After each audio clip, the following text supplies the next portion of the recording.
everybody. Welcome to another episode of Paranormal Pursuit Podcast. Today we're going to discuss psychics, mediumship, channeling. If you can do it, if so, how? And today we have with us Robert and Sandy and Angelique and Maya.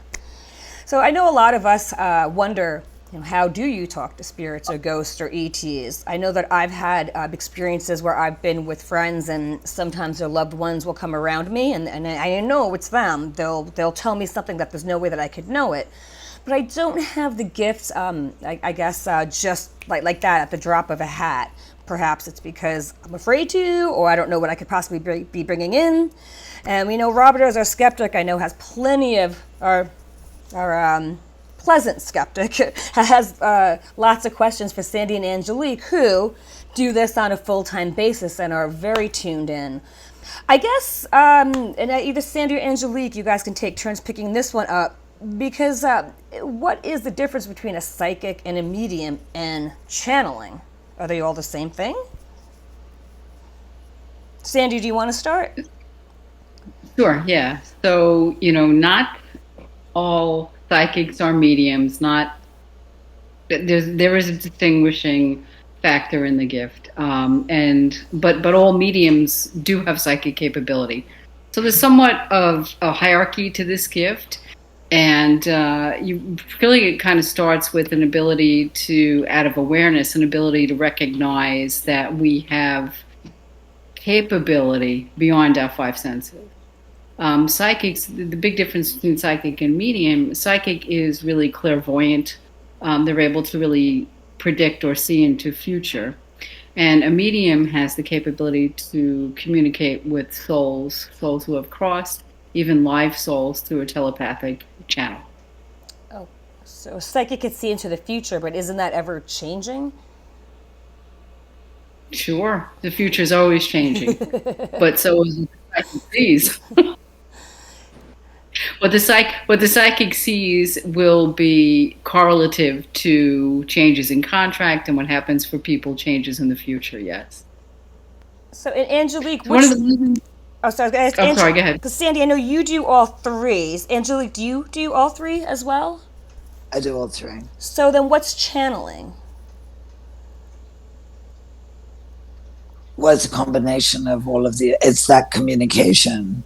I mean, we're always somewhat channeling it, if you want to call it that, from the spirit. We're channeling, we're bringing through that vibration, that information. So channeling can be, there's different forms of channeling too. So you can be out of body channel. So it means you sort of, that you have somebody assist you and you kind of go unconscious, you look limp, you look dead. And then you impart the information, you come back, and that actually takes quite a toll on the body. They usually, people need at least half hour, an hour, and I think over time it actually does something physically. It weakens the body doing it that way. And then you have another type of channeling, which is more writing, where you're just getting the information as a psychic. I don't know if that answered your question. Okay, so I've had instances where, like I said, like somebody's loved one will come around me and they'll be like, you got to tell them this, you got to tell them this. And so I'll relay it. And then sometimes they'll really start coming through and I won't remember what I told that person shortly afterwards. Or sometimes right away I will, but a little while later I won't. So was I channeling? Was I being psychic? Was I being a medium? Well, not necessarily, because there you could be falling into all those categories. One of the things that I've been doing this for a long time. I know you know that, and whenever I complete a session with somebody, I have no memory of what I channeled for them and delivered and imparted for them. And that's truly done for one of two reasons. First and foremost, because, as Angelique was saying, it can be very draining on us physically to hold certain levels of energy. And so what spirit does is they will remove the energy of what was delivered, so it's not taxing our own energy. Mm-hmm. And secondly, it's almost like, It's almost like it's your social security number. It's like, spiritual social security. It's like an Akashic You don't record. want to give it It out to doesn't everybody. belong to you. It's right. It doesn't, well, it shouldn't be out there, right? It doesn't belong to me. Again, it's taken from me.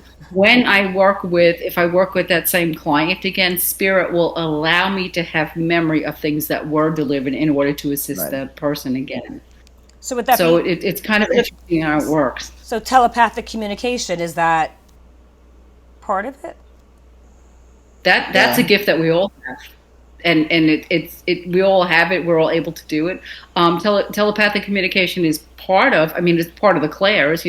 There's clairvoyant, clairsentient. I mean, there's different ways that we receive information from spirit or other souls, and telepathy is one of those. And it comes in a thought form, and it's masked very very similar to it masks our own thoughts. So spirit eventually will teach us how to discern the difference between a telepathic message, which is a thought, versus our own thought. When Well said. I know we're talking about spirits right now, but would the same gift apply to living beings? We all are Yes. capable of being telepathic. Every single one of us. Yes, absolutely. Every soul, it's innate. Just like, for certain built in. animals, it's innate Right. to start swimming when they hit water. Same thing for us. This is innate for us. Again, what prevents it is our own fears and doubt and our blocks, thinking we only know this. If I can't see it, touch it, feel it, hear it, it doesn't exist. Well, and sometimes you think you're going crazy. You're like, is this my thought? Or is this somebody else's thought? And sometimes I can't tell. I'm like, did I just make that up? But then there'll be confirmation. And I do think that sometimes it is your own thought. You have to sometimes distinguish. Once you get into that mode, the way that you guys are in, the way that you guys are able to achieve, I'm sure you could tell the difference. But I know for me, a lot of times I can't. I'm not sure who I'm not sure if it's actually somebody telling me to tell this person something, or I'm just going crazy in my head, which is both possible. So this is a skill, and with practice, one does become more apt at it.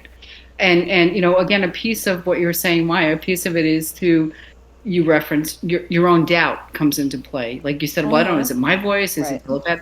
And so, when you begin to engage in practice and build up the strength in your belief in the gift, it becomes more readily for you to know, oh, absolutely, that was telepathic, that wasn't me. But spirit will train you, and they will work with you and teach you to discern. They teach you to know the difference. It'll feel different. It feels different. Yeah, Even it feels the rhythm, the spontaneity, the energy. It's just it's a different feeling. And I do understand that, because when I'm in that mode, I could definitely tell the difference. However, and I think a lot of times, I know that I think it was Angelique, you were telling a story about that there was some lady that wanted you to tell her. You were in the DMV or someplace the other day, right? And there was some lady that wanted you to tell her daughter something. I remember you were telling us. No, I was at the bank, and then I was standing in line at the teller, and spirit comes, which it doesn't normally do that, and say, go talk to someone. And to me, it's like, you ask permission anyway. And I was like, no. And I'm saying, well, what's this about? I'm saying to these guides, and I was like, and they're like, no, go talk to that woman over there. And so I get called to her window, which was okay. And I said, I'm sorry. I said, I have a message for you if you'd like to hear it. I know that sounds really weird. And this baby came through, and she said, tell Mom I love her, and today's my birthday, and I'm okay, and I'm really in a good place. And I mean, she was in shock, such relief. She started crying, and then she started smiling, and she said, I got up this morning, for the last day I've been asking, wherever my little baby is, if she can bring me a sign. And it came, and so it was interesting, because it gave her confirmation on many levels that she can communicate. That's what a guide said. You can communicate too. You can talk and continue that. And it brought relief, and I think really just kind of opened her up even more, that door to, there are other things that are far more possible. And, you know, with practice, I can create my own communication. So, yeah. Now, how often does this happen to you that just you're going about your business every day and shopping or walking around? Rarely, very rarely. I have very clear boundaries. So when I'm working, I work.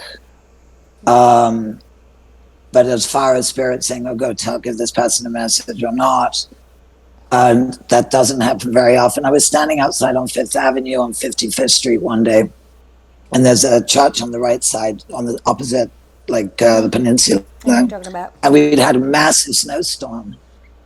And some guy had asked me what the time was.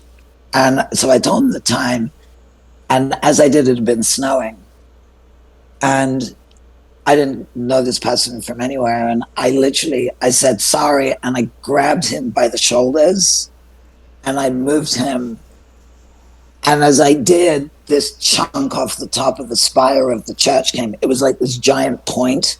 Mm-hmm. It would have gone straight through his skull. What was it? Was it a homeless person? Only because, like, I know they always sleep there at night. Or he was nicely dressed. It was in the middle of the afternoon. Okay, he was going to work, and he was like, "Do you have the time?" And I was like, "Yeah." Yeah, time to move. Like, so I'll get it if there's something like that where I can intervene or supposed to intervene to, but beyond, and that happens rarely. So when I work, I work.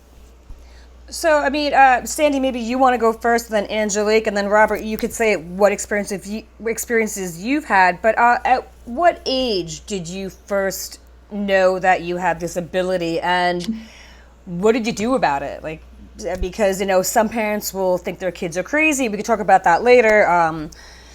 Depending on what age you are, I mean, I guess when you're really young, it feels natural. But like, how did you first know that you had these abilities? Well, yeah, for me, I mean, as far back as I can remember, I was never alone. I was always in communication. But I think, you know, as a child, I thought whom and what I was seeing was what everybody else was seeing. Until, you know, my parents, like you said, my parents started to get involved and tell me that I should not repeat in public that I was seeing someone and, you know, things like that. And so it really did kind of put a damper on the gift for me. And at a certain age, I think because of that and because of the negativity I've received in their innocence, I kind of shut it down. But it came knocking and looking for me later on. And I mean literally knocking. So, you know, the answer is, I mean, I've always known that I've been this way. I was able to communicate with all sorts of different types of beings that would come and introduce themselves to me, and you know, children, adults, all types of beings. Similar to the story that Angelique was saying, one of my best friends today happens to be someone who, as Angelique said, you know, we're really supposed to ask permission. And even though, and I think, Robert, it was an answer to what you were asking before, you know, I'm in reception all the time, while I'm awake, while I'm sleeping. So it's almost like I'm split in two. There's the conscious me, and then there's the me that's constantly in a portal of receiving. You know, I will choose and I will talk to the other side and say, well, you know, not right now. You have to come back later. Right now I'm busy doing this. But it's constant reception. And so, similar to what Angelique was saying, a really interesting experience, and I made this wonderful friendship out of this. I would be going to the gym, and this was for a couple of weeks in a row, and this woman kept talking to me and saying she wanted me to speak to one of the people that worked at the gym, who I really didn't know other than seeing them there. And she was to the point where she was hounding me. I'm in the locker room, I'm in the shower, and finally I said, okay, fine. You know, like, okay, fine, talking to them. So I approached this person who I really had no idea who they were. And I said, you know, first I started with, so do you believe in psychics? And, you know, kind of felt it out a little bit. So do you believe in mediums? And so she was, you know, yeah, I do believe. And I said, well, your grandmother's here. And I said, she wants to talk to you, and she's been bothering me for weeks, and I hope that's okay with you. Normally I don't do this because it's really not the norm. What you see on TV is not really how this goes.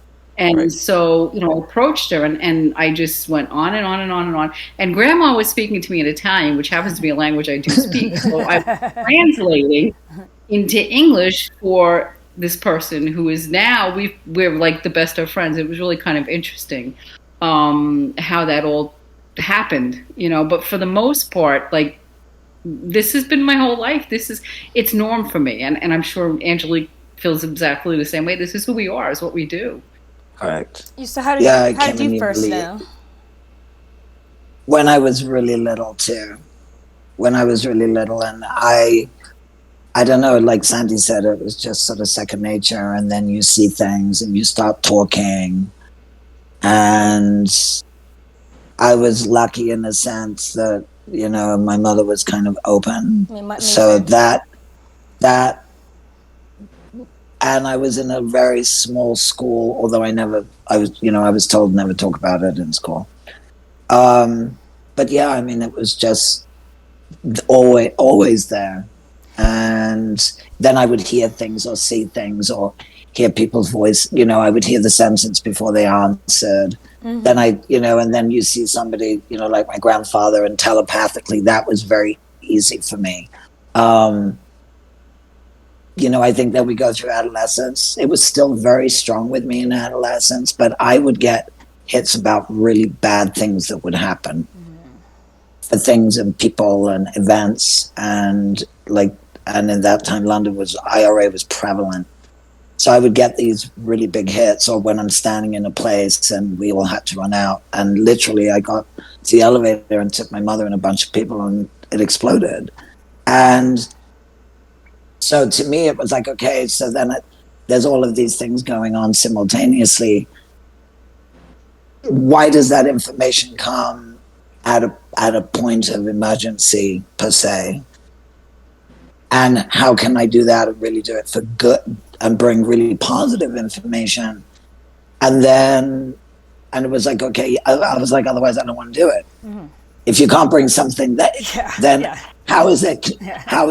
How can we control this? And that's kind of where my guides then really stepped in and really started kind of putting me through school. And I would think you would have to ask, that you have to ask and you right. will receive. So it's like, well, how do I, how are the mechanics of this? So as paranormal investigators, Robert and I have done investigations where we'll get EVPs, but they won't always be in English. So, and Sandy, you had mentioned the Italian, thankfully you speak it, but what do you guys do if you're doing a reading and the person is speaking a language that you have no idea what it is? Does it translate during telecommunication? It does. Yeah. Yes. It does perfectly. And you can ask for translation literally as well. Right. That's good. I'd be like, what? Right. Do you hear the translation or do you see the translation? Back in the day, I would write. So I did this whole thing in Aramaic, and I had no clue. I never studied Aramaic or wrote Aramaic or had any. Wow. I never did it since. But that was for my guides to show me that if I got out of my own way, what I was hearing, the way I was writing, was actually grammatically perfect. And that was just to let me know that what I knew, because I would say, well, how do I know? To build your confidence, yeah. Right. Yeah. How do I know that this is? It could be mumbo jumbo, and they're like, okay, like smart ass, Well, we're very insecure as humans. I think in general, right. We always want proof, and then when they give us proof, we want more proof. Hopefully, they're patient. It's interesting.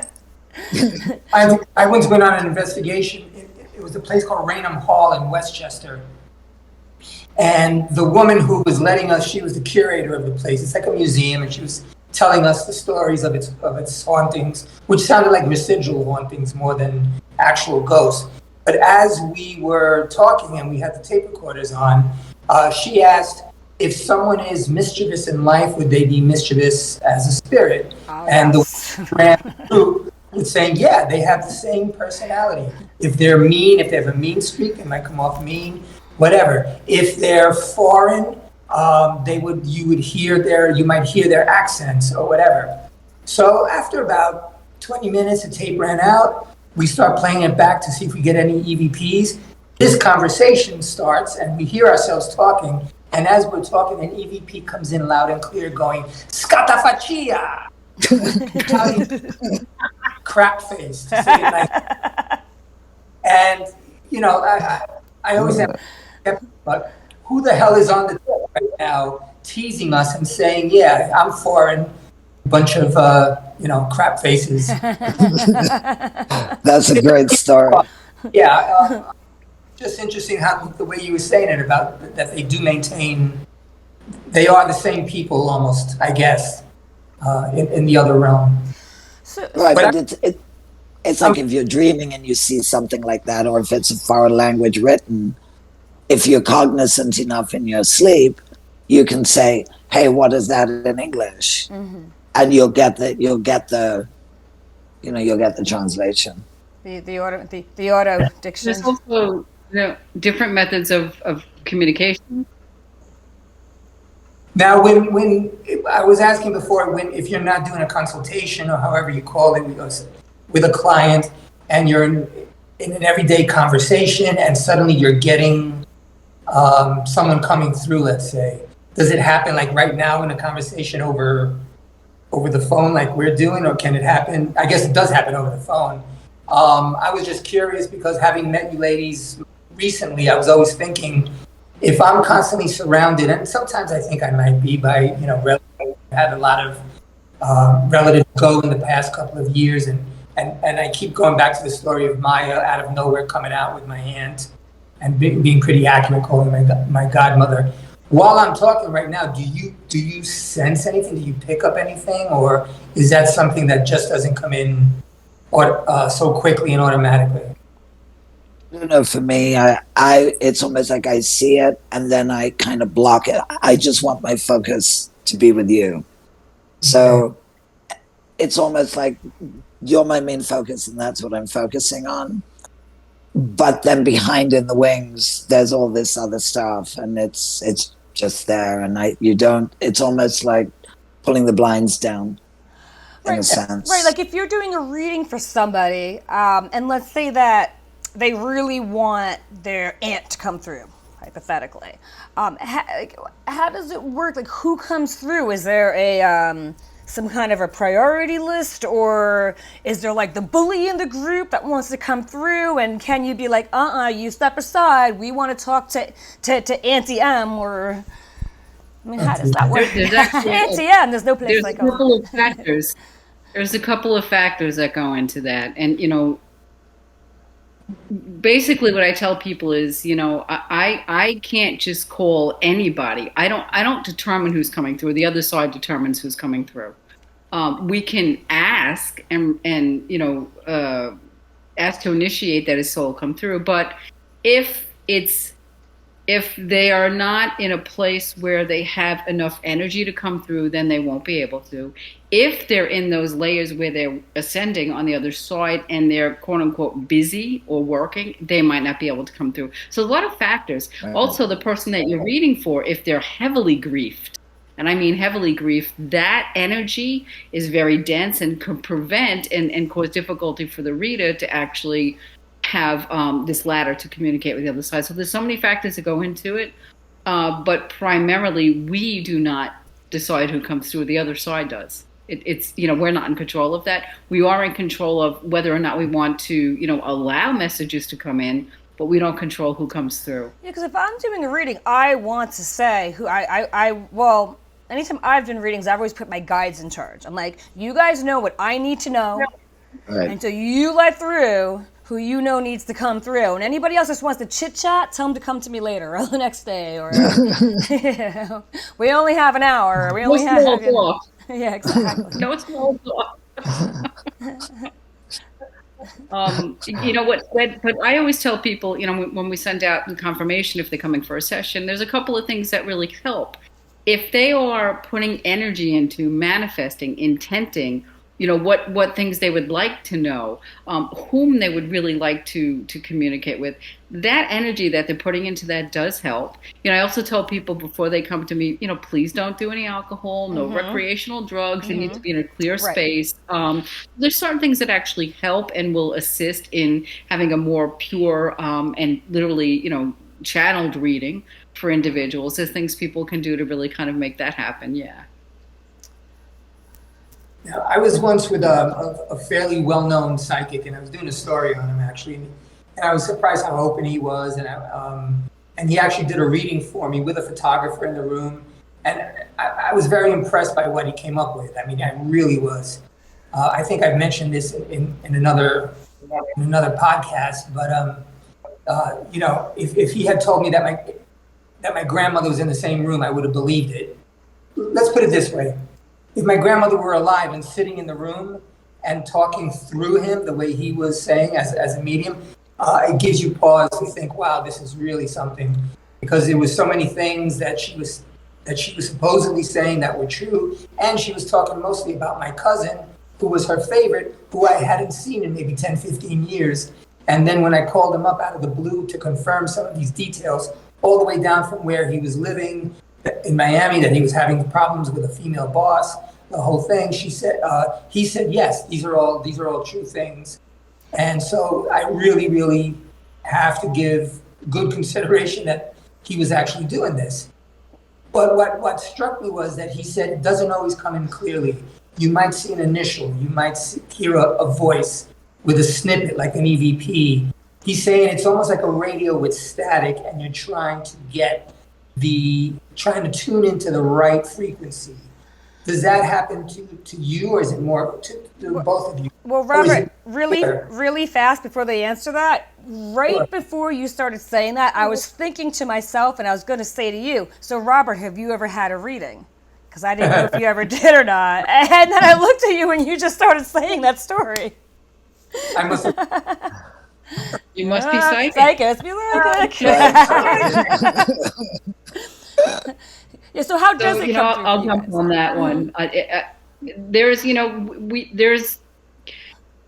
universal symbols and there's universal language that they use that all of us, a lot of readers know, oh, if I see this, it means this. I mean, it comes through sometimes like it's a movie screen. Sometimes it comes in and there's symbols. So it really is a lot of interpretation. And yes, similar to what he was saying, it is like really tuning into the right frequency. Some of the souls that are trying to come through, again, as stated before, can't come through as strongly. So the way they're giving messages, whether they're sometimes they let me feel their emotion. Sometimes I feel if they're trying to tell me what the cause of death was, how they died, I feel it. Like I feel like I'm having a heart attack. I mean, that's the unpleasant part of all of this. So there's many ways that they get their point across, so to speak. But then there are times too where it's not as clear and it's not as detailed, and you really have to work with them and try to do a lot of interpretation. It all depends on the soul who's coming through again and what they're able to offer and what they're able to give, how much energy they have to expend. I think they give you signs too, because here's something crazy that just happened to me. So as you guys know, my son just recently got married. He converted to Judaism. And I asked any Jewish friend that I have, and nobody's really even been to my place in a long time. My son's wife now, but she doesn't carry shekels with her. That's what it is. So it by my front door, and I notice things, because one, it's right where my bathroom is, so if I'm peeing or whatever, the bathroom door is open, I'm always staring right there. In the front of my door on the inside, there was a gold coin shoved in the corner. So I pick it up, and it's an Israeli coin. So I show it to my son's wife. She goes, that's a shekel. It's a quarter in what would be considered a quarter for us. How did that get there? An Israeli coin. It was not there the day before, and nobody had been at my house. Now Kuan Yin's holding it. Statue, but and I was laughing at all my just friends. I'm like, that's them telling me welcome to the tribe, because know, it's thank you. But I think it's easy for them. It's easy for them to. One of the things they could do, the easiest thing for them to do, because it's electricity, TV on and off, phone ringing. Then there's another step beyond that. It takes a little bit more energy. They can actually move things. Robert, before you. I think that was one of my future grandkids or somebody that was saying to me, it's supposed to be a sign of good luck too. Good fortune to come, and that was definitely somebody on that side saying welcome, and it was touching. And I asked every single person I can think of, nobody carries that on them. It's not, and it couldn't have just fallen out of a pocket, because it was literally like in the corner, in the very little corner of right in my front door, right, like on the inside, right in that corner. It was just, The spirit knew you'd find it. oh yeah, well they put it where I can find it because, like I said, like if I'm in the bathroom, if I'm sitting, honey, well the door's open and I can see directly right there. So yes, they definitely put it where and a place that not only I could find it, a place that I'm always looking, that I would notice that it was not there the day before. It was bizarre. I mean, They like to play tricks on us too. They like to, like Robert was talking before about personalities. So I have, by the way, we all have more than one guide, and throughout our lifetimes, the guides change. Some come in and they've done what they had to do, and they leave, and you get a new guide. But my guides, my primary guides, are they tend to have a similar personality to me, so they like to joke, they like to tease. They're constantly moving things on me. I'm like, I know I left my glasses there. I'm like, okay, guys, where did you put them? Come on, don't do this. What's going on? They hide my keys. I have this like obsession. I hate losing things, so I'm very OCD. I know everything is, and they'll constantly hide things on me. And they'll say, they laugh, they joke with you. Yep, we did it. Here's a hint. Go look here. I mean, they really do come through like that. It's their personality. This is what I think we went through this in one of our earlier things too. So just to play devil's advocate now, how are they able to take a coin, an Israeli shekel, not just a coin? Yeah, exactly. You have to have that. Not many people walk around with these things, and then be able to pick it up, place it, or have it materialize. That's where my question is basically. How does that happen?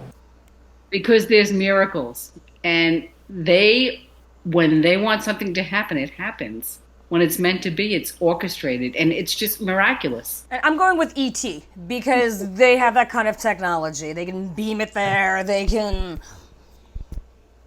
But it's also like in India. I mean, you have the gurus and certain things, and there's been thousands of years where they can produce vibhuti, that dust out of that. They just do that with their hands. So it's really basically spirit really knows how to manifest and work on those other planes. It's really all energy. It's all connected. It's all sound and light.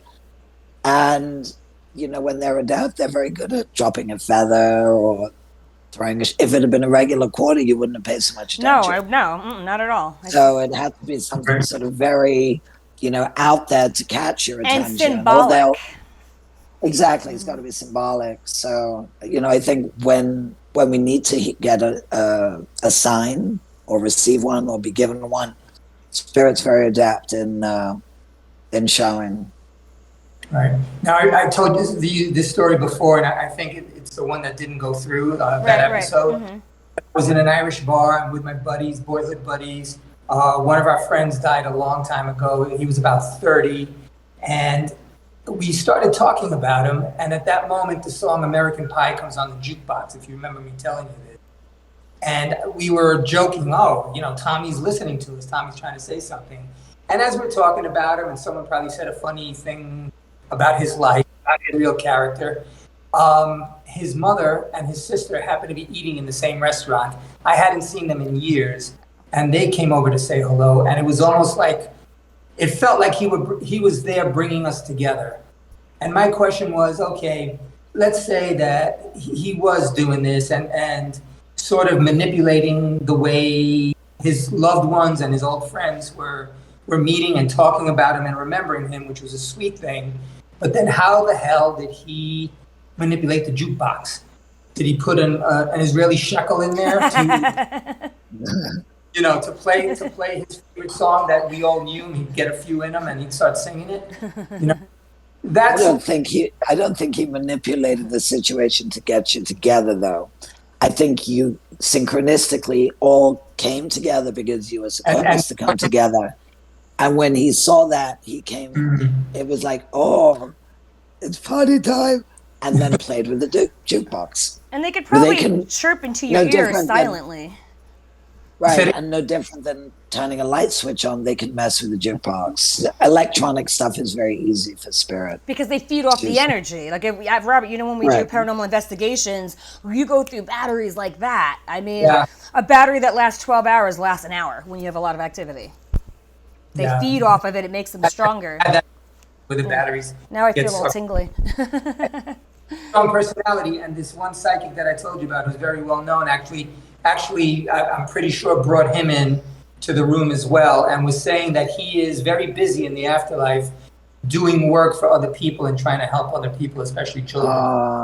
So you know, it was he take that job. It's a nice. There were assigned jobs. I'm sorry. So sorry.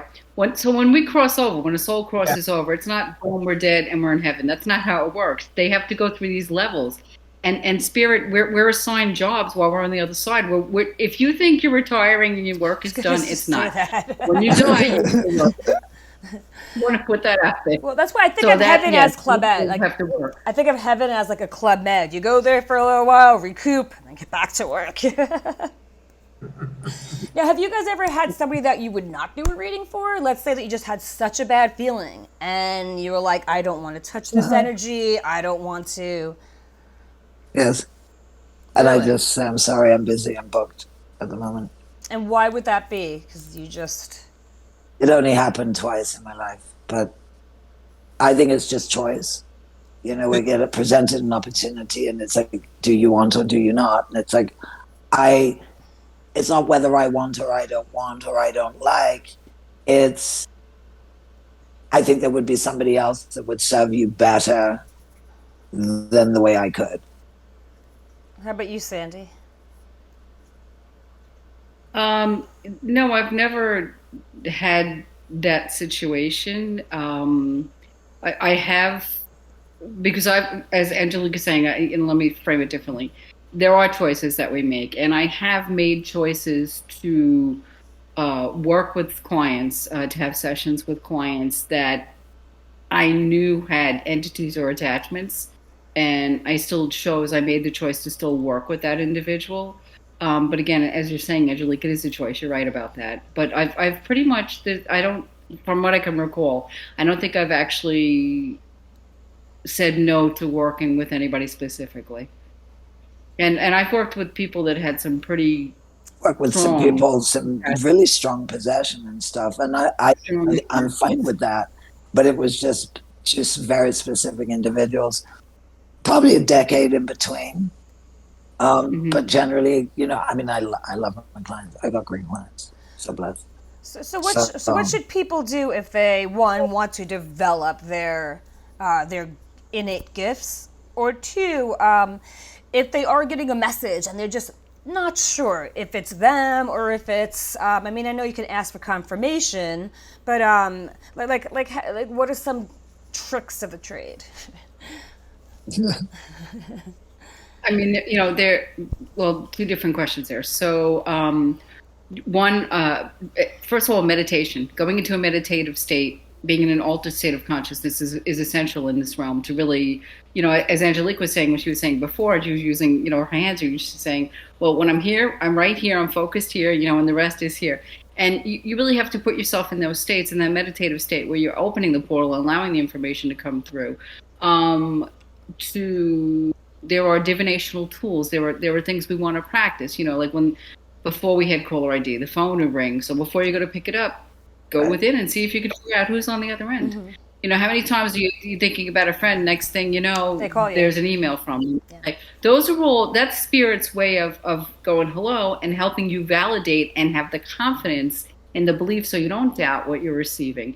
You know, there's you know, pendulums, there are tarot cards, there are many things you can use as tools, but it's practice, practice, practice. And most importantly, answer to the second question, don't go to self-doubt first. I always teach my students, receive, believe, deliver. Because when you take that extra step and you stop doubting yourself, boom, you just love what you receive. Right, because you're getting in the way of your personality and your mind. Physical vehicle is getting in the way of that. Now, before you had said, Sandy had said that there are psychics and there are mediums, but not all psychics are mediums. So when you're talking about developing your own gift, can you? It doesn't have to be mediumship. It doesn't have to be communicating with the afterlife. Can it be just developing your own intuition, your own telepathy, your own I don't know, way of picking up cues?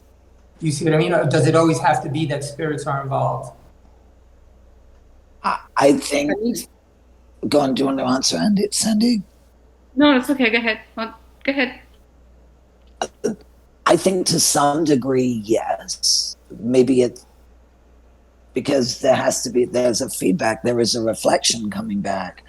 So at some point, call it a spirit, call it a subconscious thought or a lucid dream, it will, whatever that is there to serve you, to show you. And so the more we practice, the more we do it, the less we need the validation. The less you need the validation, the clearer things become. So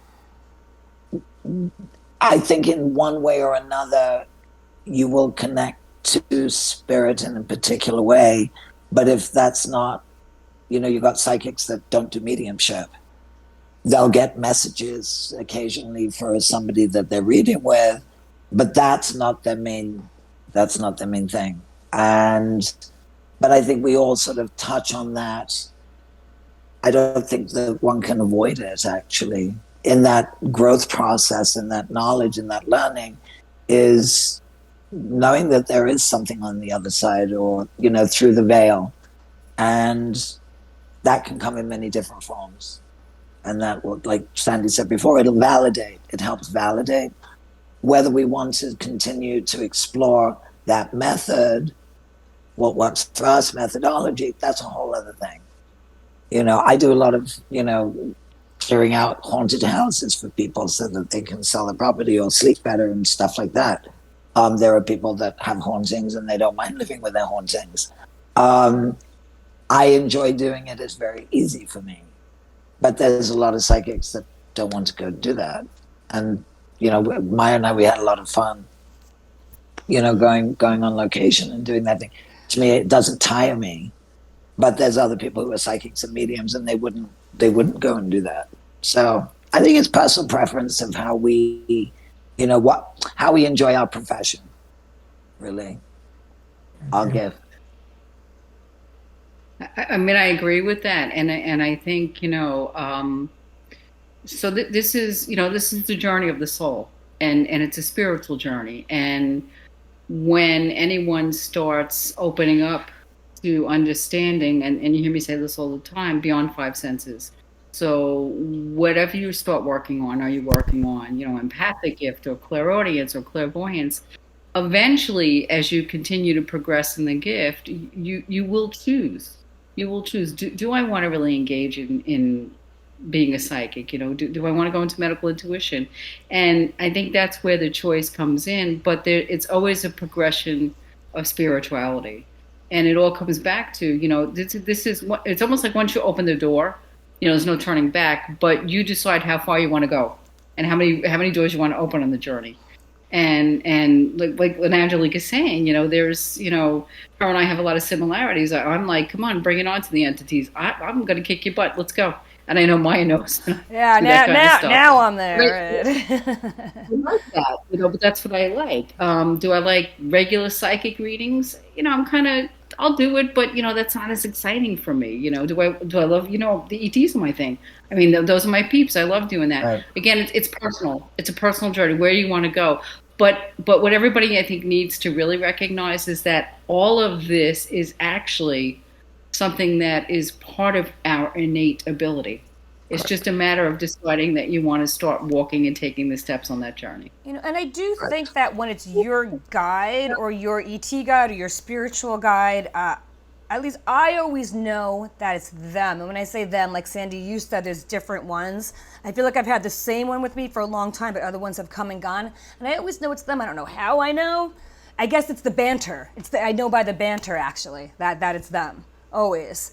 It's like a signature. Yeah, it's Everyone like the banter, like signature. how like they hide your key, Sandy, or they like that. Like I know their banter, I know their spiritual imprint. Where when it's somebody else's loved one, I guess because I don't recognize them, and they're just kind of chirping. And when I say chirping in my ear, I see them in my mind sometimes, like a movie, and it just, those thoughts just come into my head, and I know that they're not mine, but then sometimes it's hard for me to because then my mind starts racing, and I'm like, all right, well, now I'm just thinking too much. You have to clear your mind, let them, you know what I mean? And then sometimes I'll be afraid to say the whole thing, so I'll put it in my own version, and the person will say something, I'll be like, well, that's actually exactly what they said, but that didn't make sense to me, so I put it into my own words, and which is also the lack of self-confidence, which I think that you both confirm that a lot of it is that you have to have confidence. Or Sandy, what did you say? You had your three, believe something, then you teach your students? Receive, believe, deliver. I like that. No steps in between. Yeah. You err on the side of caution of not questioning what you receive. Because kind of when you take a multiple choice test, they always tell you, you're probably going to be right with your first guess. So if you really believe what you received is an actuality, most of the time that's actually a truth. And, when you start to question it, as soon as you question, you cut off the connection. Yeah. Right. It changes. Yeah. Mm-hmm. And what you're saying about the guides, they're like family. They are our family. So that's how it's no different than knowing who your sister is and your energy of your sister, even if you're not seeing her in front of you. Yeah. You know her energy. Yeah. Do these guides help other mortals, or is it just who you call immortal? What the heck? Other beings? Are they specifically I don't know, assigned perhaps because they're doing their own work? Guide, I would assume now, and you can correct. It's sort of a personal. This is their homework, as you would, if you would, that they have to do in order to ascend. Is that how that works?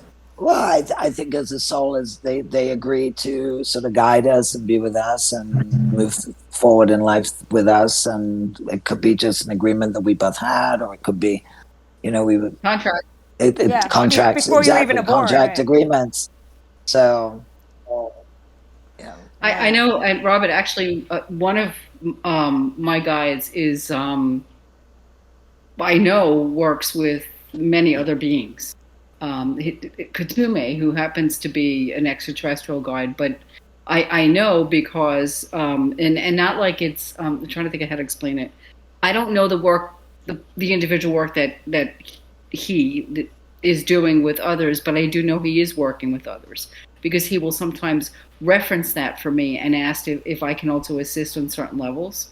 So for me, I can answer that question that way. Yeah, because they work together too. Yeah. On our behalf and other people's behalf, and I guess we're all just one big happy universal family. One love, yeah. So when you and I hope this isn't an indelicate question, but when you ladies shuffle off the mortal coil, as it were. Who are you calling a lady? No, just kidding. Go ahead, go on. I agree. Go would on. you?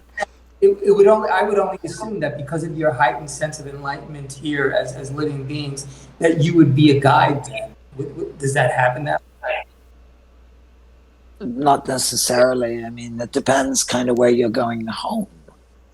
So I guess you could choose to be a guide or a guide to someone else. But I think more, that depends up to your karmic agreements, your life, your evolution, your family back on the other side, your soul groups. We come in groups too. So if my rest of my group are hanging out on the other side, I guess guiding someone, I'd be like, oh, well, okay, well, let's do that for a little bit. I might just do that. But it's a great question there, Robert. I just want to know, will you be helping me? That's all. If you need, I guess we'll help you with that. Just call us up. You just gotta ask. They're like, go help that skeptic. Go help him. Right. You're like, Well, I Go guess scare the crap out of them. Yeah. I guess we should close it out with it's a little bit of advice, and also let's include in that advice for parents that, because I think that it's so important. Like you said, Angelique, your mother, I guess, was like my mother, was very supportive. When I first started seeing ghosts, she started taking me to metaphysics classes, and when I was like 12 years old, 11 years old. So it's very important for children, especially. We know that these kids today are starseeds of a special kind. What advice would you have for kids and or just for people in general? And Robert, for you too, as a skeptic, I think you should hop in on that one. Open skeptic, but yeah. Yeah, I'm sorry, open skeptic. I'm going to call you an OS.